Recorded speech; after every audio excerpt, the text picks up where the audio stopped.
ইনশাল্লাহ ভালো লাগছে। আমি তৃণমূল থেকে উঠে আসা একজন নেত্রী।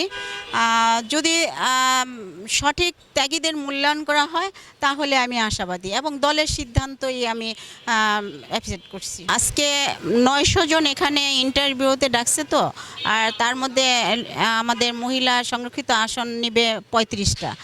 এই জন্য পিএমের অতিরিক্ত সময় নাই, সে শুধু নাম পরিচয় জানতে চাইছে। আমার নারীরা যেহেতু অবহেলিত, তাই এই নারী উন্নয়নে আমি কাজ করব। নারীরা যেভাবে স্বনির্ভর হতে পারে, দেশের শিক্ষা, স্বাস্থ্য এবং কর্মসূচির মাধ্যমে নারীদের উন্নয়নে কাজ করব। বিএনপির মহিলা দলের সাথে আমি জড়িত। দোহার থানা মহিলা দলের সভাপতি।